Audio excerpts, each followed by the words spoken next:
Reka ngusuhuze wowe ukunda ibiganiro bya Forbes Official, ndi Joseph Iradukunda. Breaking news ni uko Karasira Aimable byari biteganyijwe ko ari butahe ku mugoroba w'ejo ku wa gatatu, ahari tariki ya gatandatu z'ukwezi kwa gatanu umwaka wa 2026 birangiye urwego rw'igihugu rushinzwe igorora RCS rutangaje ko yamaze kwitaba Imana.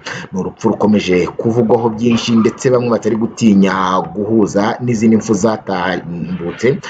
Urugero ni nk'urupfu ruheruka rw'umuhanzi Jay Polly, uyu nguyu witabye Imana hari mu kwezi kwa 9 ku itariki ya 2 umwaka wa 2021, ari nabwo Karasira Aimable yinjiraga mu rukiko, yinjiraga muri gereza nawe afungiwe ibyaha birimo kugumura rubanda ndetse no gupfobya jenoside nk'uko ndibuze kubigarukaho.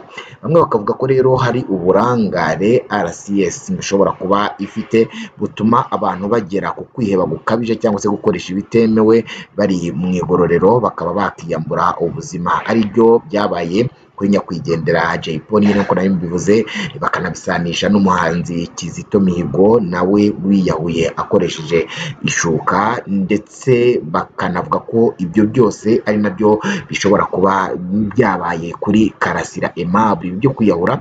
Inkuru yo kwiyahura rero mu magororero ndetse n'ahandi hafungirwa abantu by'igihe gitoya, abantu bakomeje kubikweshoninga cyane, bakavuga ko ari ibintu bikwiye kwirindwa cyane cyane ko hari ababihuza no kwanga u Rwanda no gutwerera ubutabera bw'u Rwanda kuba butigenga. Kubera iki ibi byaba? Gusa ni urupfu ruje rutunguranye ariko kandi runashyira igitutu kuri RCS mu buryo bwo kwirinda. Umuyobozi w'urwego rw'igorora hano mu Rwanda amaze gutangaza ko Karasira Aimable ngo yaba yishwe no gufata imiti y'umurengera igamije kumurinda uburwayi yari asanganywe, uburwayi bwo mu mutwe. Ndaje rero mbikunyuriremo, ariko kandi birasaba ko hari buze gufatwa izindi ngamba zikomeye zo kurinda abantu nk'aba ngaba bagaragaje ikibazo mu buryo bwo kubarinda cyangwa se kuba barinda ko biyahura bigateza icyasha ndetse n'ubuzima bubi ku gihugu biturutse kuba bakomeje kugishyiraho igitutu bagaya inzego zigenga hano mu Rwanda. Inkuru rero nk'uko nabikubwiraga ni uko Karasira Aimable uyu nguyu akaba yararangije igihano cy'igifungo yamaze gupfa. Urwego rushinzwe amagereza mu Rwanda rukaba rwatangaje ko Aimable Karasira yapfiriye mu bitaro bya Nyarugenge i Kigali. Uyu Karasira rero akaba yagombaga gufungurwa agasohoka muri gereza ya Kigali kuri uyu wa gatatu nk'uko nabigarutseho haruguru, kuko yararangije igihano cy'imyaka 5 y'igifungo yari yarakatiwe umwaka ushize. Amakuru akaba avuga ko yajyanwe kwa muganga gitaraganya cyangwa se huti ku mugoroba wo kuri uyu wa gatatu twari dutambutse nimugoroba ku munsi, akaba yagombaga kuvira nyine ku mugoroba yanagombaga kuviraho muri gereza.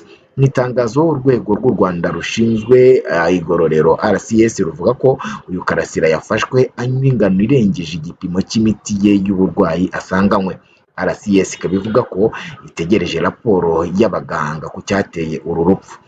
Ibitangazamakuru bitandukanye byakomeje kwandika kuri iyi nkuru, ariko icyo nakubwira ni uko urubanza rw'uyu Karasira Aimable wari wujuje imyaka 48 akaba yarahoze ari umwarimu wa kaminuza y'u Rwanda, ruri mu manza zakurikiranwe cyane mu Rwanda. Mu kwezi kwa 9 umwaka ushize nibwo yakatiwe gufungwa imyaka 5 ahamijwe icyaha cyo gukurura amacakubiri. Urukiko kandi rwari rwamugize umwere ku byaha 3 mu byo yaregwaga n'ubushinjacyaha.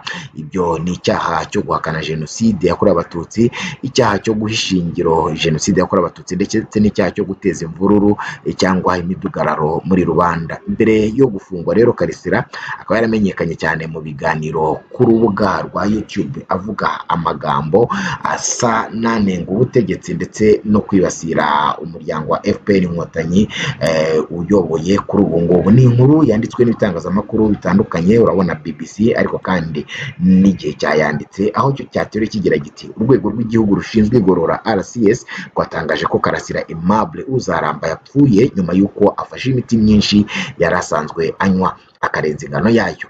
Haburaga amasaha make ngo asohoke muri gereza kuko igihano cye cyari cyarangiye. Uku niko igihe cyanditse. Igihe cyakomeje kivuga ko uyu muvugizi wa RCS Sengabo Hilary yabwiye iki gitangazamakuru cy'igihe ko ku munsi wo kuwa gatatu ubwo Karasira nyine yari amaze kugenzurwa habura amasaha make ngo asohoke muri gereza aribwo yanyweye iyo miti yamufashaga ku burwayi bwo mu mutwe yari afite. Mu magambo ye yagize ati ubusanzwe iyo yanywaga yasinziraga ikamufasha gusinzira umwanya nk'amasaha 6, ariko kuko yayinyoye nk'uwiyahura yanyweye myinshi niyo yamuviriyemo urupfu. Bamugejeje kwa muganga ku bitaro bya Nyarugenge biranga. Sengabo yavuze ko yapfuye mu masaha y'ijoro ahagana saa 6 zishyira kuri uyu munsi kuwa 4 tariki ya 7 z'ukwezi kwa 5. Ngo yakomeje avuga ko hategerejwe raporo ya muganga igomba gusobanura imvano y'urupfu rwe, ariko ubusesenguzi bw'ibanze bukaba buri kugaragaza ko yishwe n'imiti myinshi yanyoye. Akomeza agira ati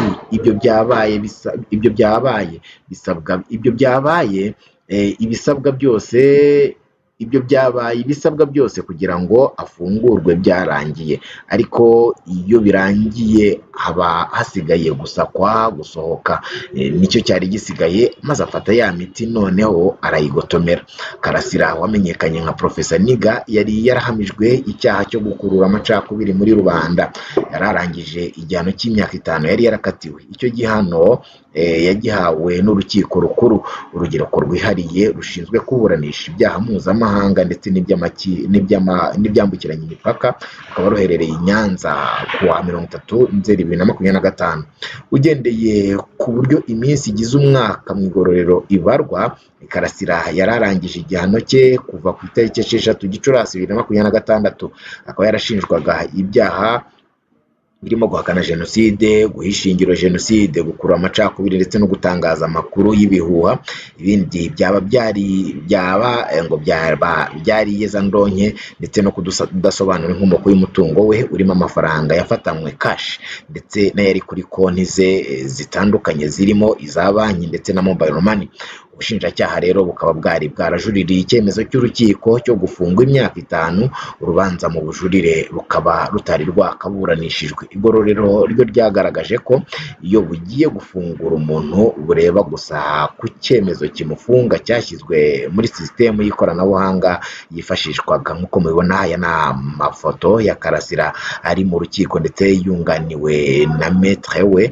Karasira Aimable rero uzaramba amasaha make ngo asohoke muri gereza. Nuko nguko yari ameze mu rukiko ari kuburana. Abatabukaga isura ye ndetse no kuri tambure ndayibaha. N'urupfu rero ruje rukavugwaho byinshi cyane ko rwari rwakurikiwe n'abantu benshi hano mu Rwanda. Bakaba bakomeje kwibaza kuri izi mfu ziri kubera muri RCS cyangwa se Rwanda Correction Services zishingiye ku kwiyahura. Bigasaba rero ko abantu bagatanga ibitekerezo bavuga ko uru rwego rw'igihugu rw'igorora rukwiye guhindura imikorere, haba mu buryo bwo kurinda abafungwa kugeza bavuye mu maboko yabo bagahabwa abandi. Bamwe rero bakanavuga ko iyi mikorere mibi yanamenyekanye cyane ubwo hari cases zitandukanye zagaragaraga mu igororero rya Rubavu, aho hari imfungwa zimwe zagiye zikubitwa ndetse zikanacibwa ibisebe cyane ku kibuno, nk'uko mwagiye mubona amashusho twagiye tuyatangaza. Ibyo byose rero bigakomeza gushyira icyasha ku micungire, ariko kandi abantu bagasaba ko byakosorwa mu rwego rwo kudaha icyuho abashaka kuvuga u Rwanda nabi no gushaka kurwambika isura mbi ku rwego mpuzamahanga, bavuga ko yenda ubutabera bwaba butigenga cyangwa se uburyo bwo kurinda ababa bakoze amakosa bari mu igororero nabwo bukaba budafatika neza. Iyi ni Forbes Official. Ngende Joseph Iradukunda yari breaking. Reka tuze kubana mu bindi biganiro bikurikira. Ciao.